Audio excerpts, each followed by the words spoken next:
Kembali lagi di Islam Itu Indah, waktu kita menjawab pertanyaan-pertanyaan yang masuk ke media sosial Islam Itu Indah. Yang pertama dari @mamake_22. Assalamualaikum Ustadz, saya mau bertanya, saya ikut suami, rumah saya dekat dengan keluarga suami. Saya sudah berusaha bisa bawa diri saya, tapi karena keluarga gak setuju, jadi apa yang harus saya lakukan? Selalu salah.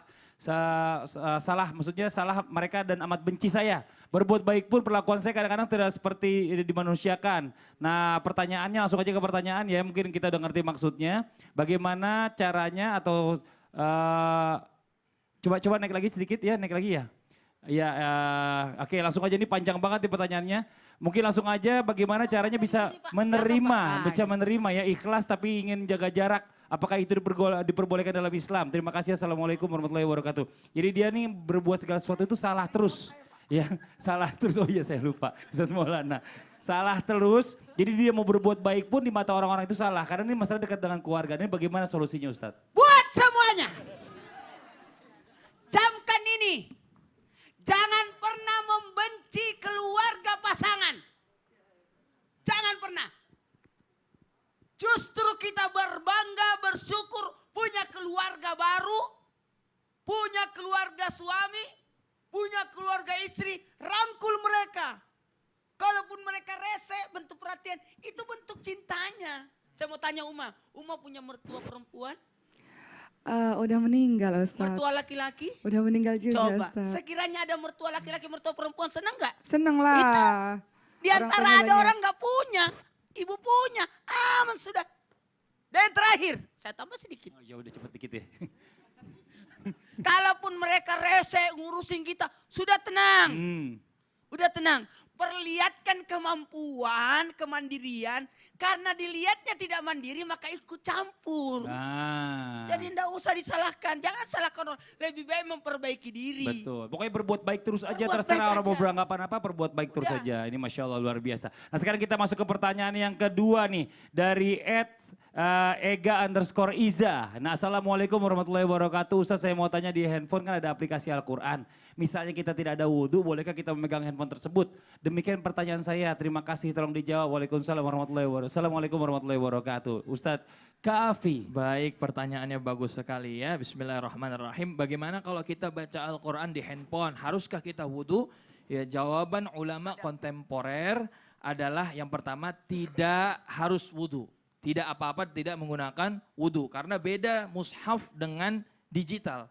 Kalau mushaf itu adalah sesuatu yang tertulis, kemudian dia tidak hilang bentuknya. Ya, kalau misalkan HP, ya, itu adalah cahaya yang dia ditembakkan, yang dia dikeluarkan, ketika digeser dia hilang.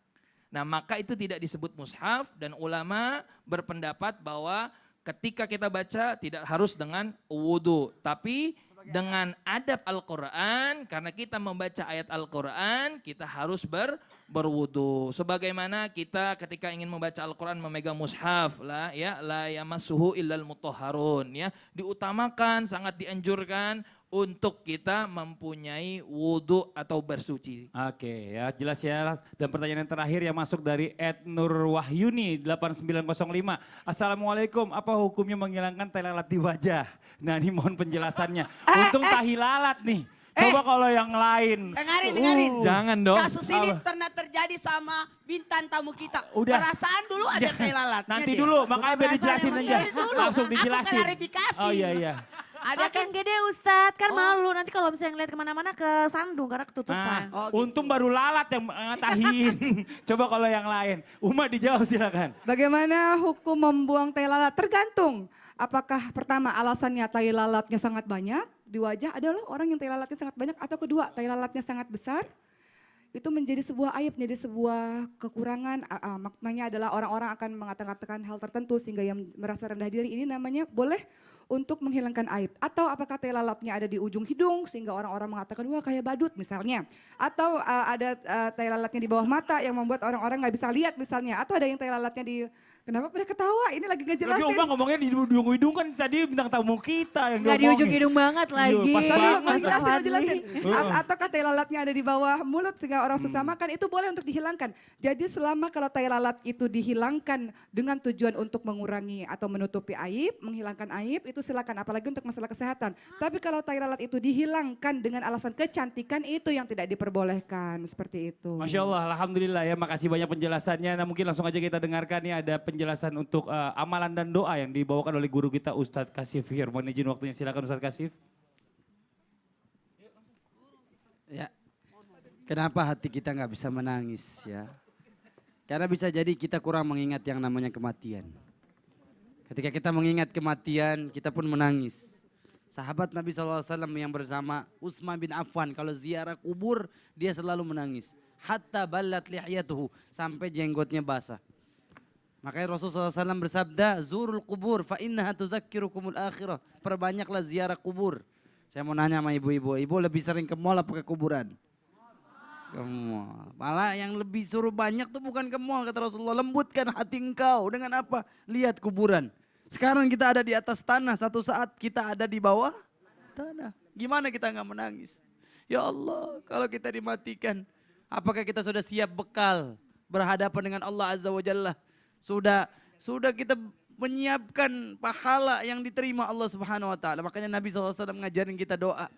Yang kalau kita pengen agar kita hatinya dilembutkan Allah, jiwa kita selalu kenyang dengan pemberian Allah, nggak merasa kekurangan, maka baca doa ini. Yuk pemirsa jamaah yang di sini kita baca Allahumma inni a'udzubika Inna a'udzubika min ilmin la yanfa' min ilmin la yanfa' wa min qalbin wa min qalbin la yakhsha' la yakhsha' wa min nafsin wa min nafsin la tashba' la tashba' wa min da'watin wa min da'watin la yustajabu laha. la yustajabu Ya Allah, aku berlindung, jauhkan aku ya Allah dari hati yang gak pernah takut kepada dirimu ya Allah.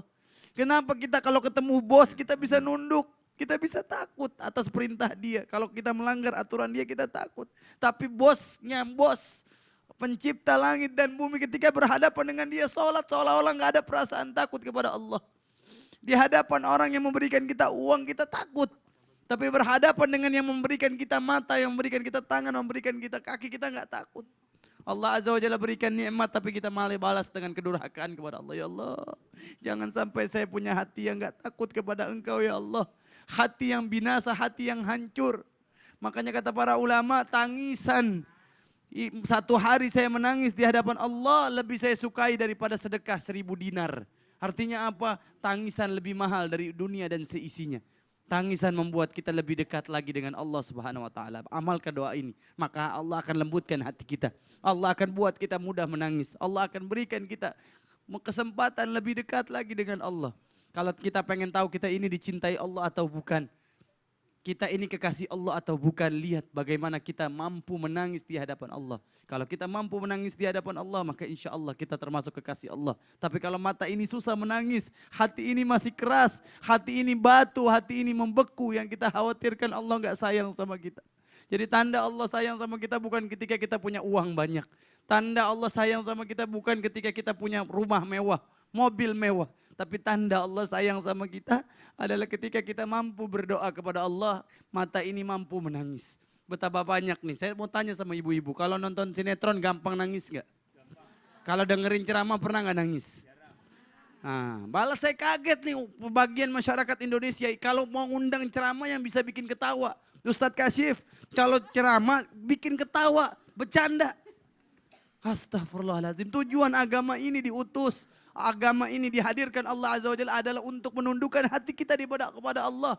Bukan untuk mengeraskan hati kita kepada Allah Azza wa Jalla. Mudah-mudahan kita dilembutkan hati kita kepada Allah Subhanahu wa taala. Masya Allah, Alhamdulillah ya Allah, Alhamdulillahirabbil alamin. Demikianlah perjumpaan kita hari ini. Mudah-mudahan apa yang disampaikan oleh para guru-guru kita dijadikan ilmu yang bermanfaat. Mohon maaf atas segala kekurangan. Wabillahi taufiq wal hidayah. Wassalamualaikum warahmatullahi wabarakatuh. Waalaikumsalam warahmatullahi wabarakatuh.